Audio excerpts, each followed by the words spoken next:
নাম হলো জামাত।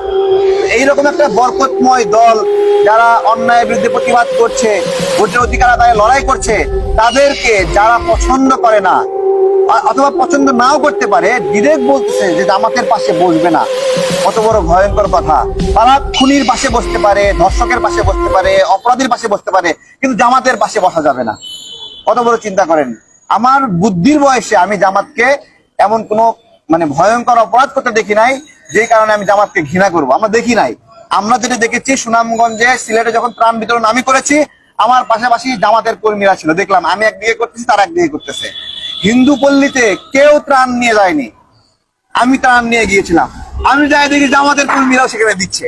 তাহলে এত স্বেচ্ছাসেবক, এত ভলেন্টিয়ার, তারা হিন্দু পল্লীতে গেল না, সুনামগঞ্জে, সাল্লা, দিরায়ে, কিন্তু আমি গেলাম, জামাতের কর্মীরা গেছে। তার মানে কি? তার মানে জামাতকে যে মৌলবাদী বলে, সাম্প্রদায়িক বলে, এটা একটা ভুল কথা। বাংলাদেশের অন্য ধর্মের সংখ্যালঘুদের বিপদে আপদে সবার আগে আগে আছে জামাত, এবং সংখ্যালঘুদের উপর সবচেয়ে বেশি নিপীড়ন করেছে আওয়ামী লীগ। আপনি সাল্লা, দিরাই, অথবা নাসিরনগর, এই যে রংপুরে সৈকতম ছাত্রলীগ নেতা ডিরেক্ট আস্ত ঘর 20টা ঘর পুরাই দিছে। কত বড় ভয়ঙ্কর! ছাত্রলীগের নেতা একবার আস্ত ঘর পুরাই দিছে হিন্দুদের। তাহলে দেখেন, চিন্তা করেন, সেই জামাত যারা মানবিক কাজ করে, কি বলছে যে নৌকা ডুবিতে মানুষ মারা গেছে, গিয়ে বলতেছে আমি আপনাদের মেহমান হিসেবে আসছি, ত্রাণ দিতে আসি নাই।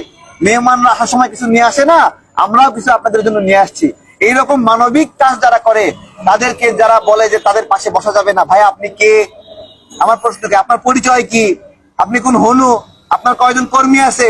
এগুলো বলতে হচ্ছে, বাধ্য হচ্ছে আমরা এগুলো বলতে।